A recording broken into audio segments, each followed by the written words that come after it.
Hey, what's up? My name's Justin here with 65 Drums. Today's video is all about the Roland TD50KVX. I recently got a chance to play this. Well, I guess recent is a bit of a stretch. I got to play it like a month ago at the Roland TD17 kickoff event. Now, that event called Totally Drums was where they announced the Roland TD17 line, and that's where they've really shown the light of all their marketing and PR and stuff. But it was also kind of like a covert launch of the Roland TD25KVX and the TD50KVX, and also it looks like they also launched the TD50KVRM, which I'll be doing a separate explainer video hopefully tomorrow explaining that drum set.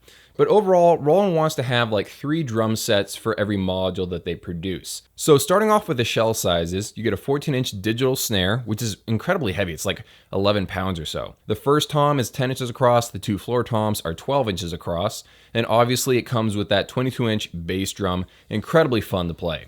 Now the cymbal sizes are 12 inches for the hi-hats, 14 inches for the first crash, the second crash is 15 inches across, and you get that 18-inch ride cymbal. The drum rack is the MDS50KV, not drastically different from the one on the Roland TD30. It's tall enough to accommodate a 22-inch kick drum shell, and it's pretty much the best electronic drum rack there is in the world right now. It's incredibly sturdy, it uses ball clamps and all that good stuff, but my favorite aspect of it is the fact that the cabling is built into the drum rack and it's clear, so you can barely see it. It looks really, really nice. But of course, the only downside is that it's incredibly heavy duty. It's going to keep your drums up, but it's also going to break your back. So if you're trying to find a travel drum set, this may or may not be the one for you. Now, as far as the actual drums go, obviously the digital snare and ride are the standouts. They have more sensors crammed into them than most entire electronic drum sets. They sense the static electricity in your hand, so you can mute the cymbal with a touch, and the snare knows when you're playing cross stick because it can sense your hand there. There's no need for a dedicated extra zone or a button press. Meanwhile, the rest of the cymbals and drums are kind of what you would expect from Roland. Extremely good, very well built, and overpriced, etc. I really enjoy these digital pads, and it's actually bringing something new to the electronic drum landscape.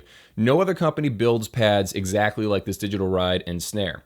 I just wish that Roland had taken it all the way instead of doing this half step.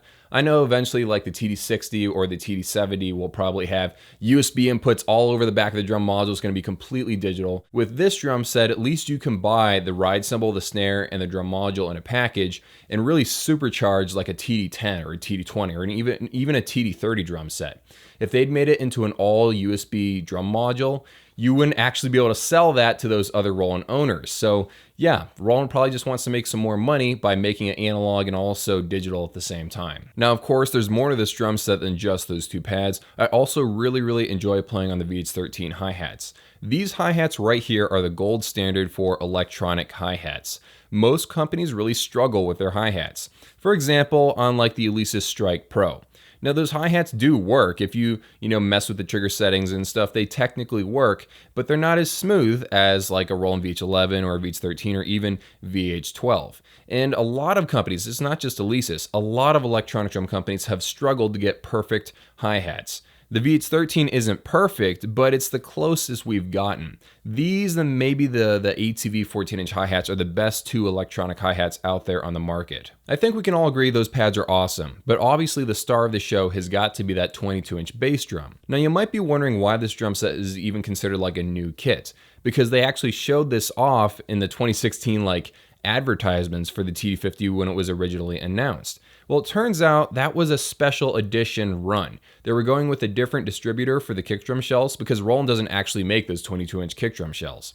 Those ran out, and then they had to go find another distributor that met their quality standards, and now it's actually a part of their official lineup. It's not a special edition run anymore. Now, as a quick side note, I've got to say that I don't understand why these companies go with really expensive shells when they're just going to paint them or put a shell wrap on them.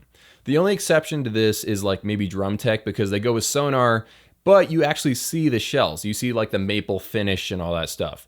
When you go with like a painted finish or like a shell wrap, I feel like you don't need to go with super expensive shells. Now, obviously, you can see this kick drum in photos and videos all you want, but you're probably wondering what it actually feels like to play on.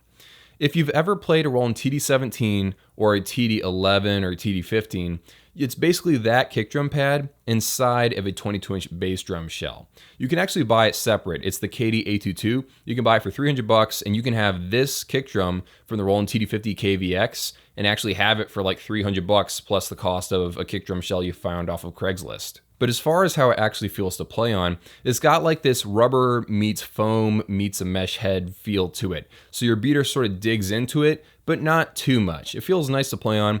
I don't feel like it's the best feeling kick drum I've ever tried on an electronic drum set, but it's definitely up there. And the fact that it's inside of a 22-inch bass drum isn't just for looks. That gives it a weight. So it's not going anywhere. It feels incredibly solid, and it's one of the best electronic kick drums you can find at any price. The main problem with this kick drum though is that it's pretty loud. So if you want something that's low volume, do not buy the KVX version of the TD50, go buy the KV version.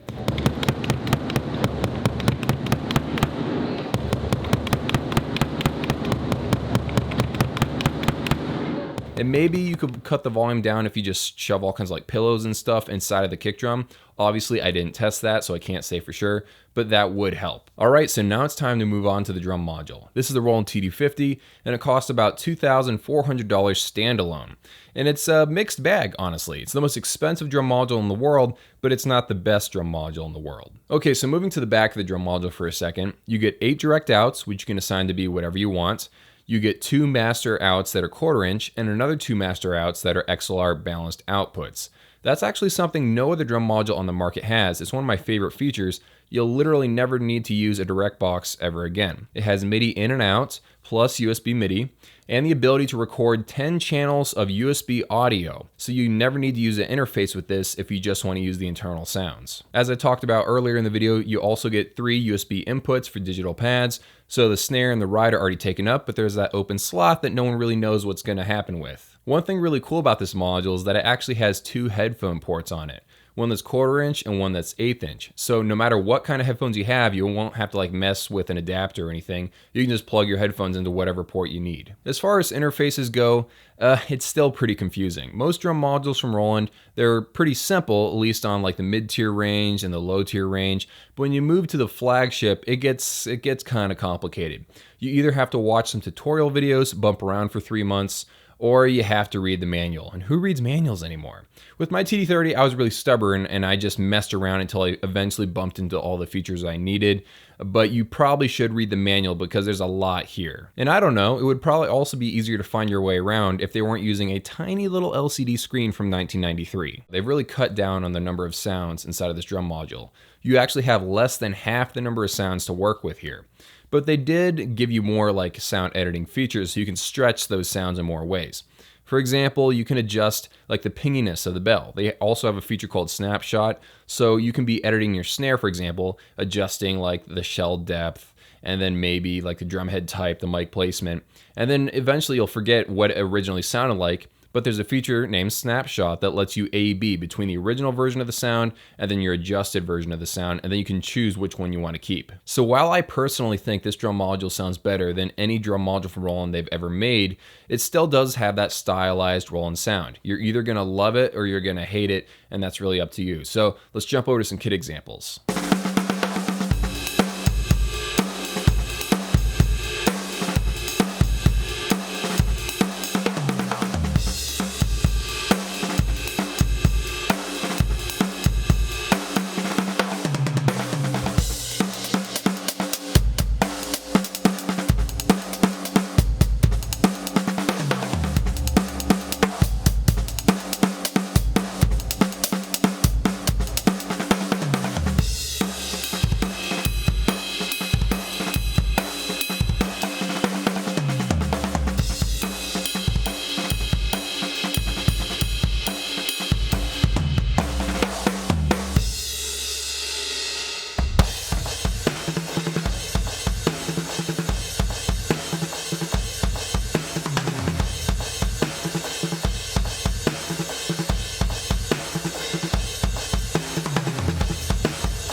Now I do realize there's a subset of drummers out there that think the TD30 is a better drum module than the TD50.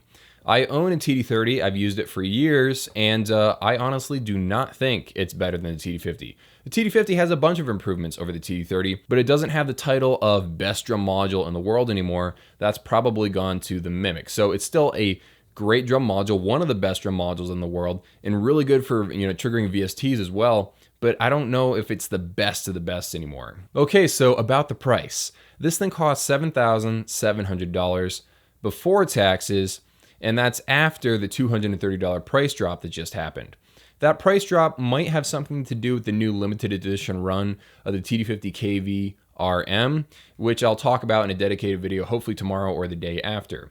But yeah, this drum set is aimed at 50-year-old CEOs and doctors. And I've talked to both of those types of people. They can afford this drum set, believe it or not. And I was actually just at a drum store and I noticed that their TD50 was gone off the drum riser that it's always on. And I asked where it went. And the guy said, "Oh yeah, we sold it." And I was like, "Wow, you're really selling the TD50? He's like, "Yeah, we've been selling it." I was like, "Wow, there's actually people out there that can just go into a music store and buy like an $8,000 drum set. Pretty impressive. It's not for me though. I feel like the drum set with the components they have here, it's obviously overpriced. This is obviously like a luxury thing aimed at the really high end of the market. It's basically Gibson electric guitars, except for drums. It's basically like the DW Collector's drum set for electronic drums. So there's always going to be the really high end stuff. But if you want the best electronic drum set in the world, it's really going to come down to this drum set and a handful of others. Like you'd buy like the TD50KVX or maybe the DrumTech Pro S line. Like there's not a ton of options when you want the best of the best of the best. There's not many people that want that high end of a drum set, and there's obviously cheaper ways to do it. If you only have like $4,000, only $4,000, you can get an incredible drum set like as good as this. If you do some digging, if you build the drum set out of components, you can definitely do this for cheaper. But this is for people that just want to walk into a music store and drop $8,000. Believe it or not, there are some people out there like that. So in summary, this drum set is one of the best electronic kits in the world. It's got incredible technologies inside of it that most other electronic drum sets don't have. It looks really cool. It's got great stage presence, and it's very overpriced, and it doesn't have the best drum module that you can possibly buy for your money. But yeah, it is an incredible drum set, and I want to know what you guys think about it as well, because this is just an opinion video. If you played this drum set, let me know especially what you think of that 22-inch bass drum.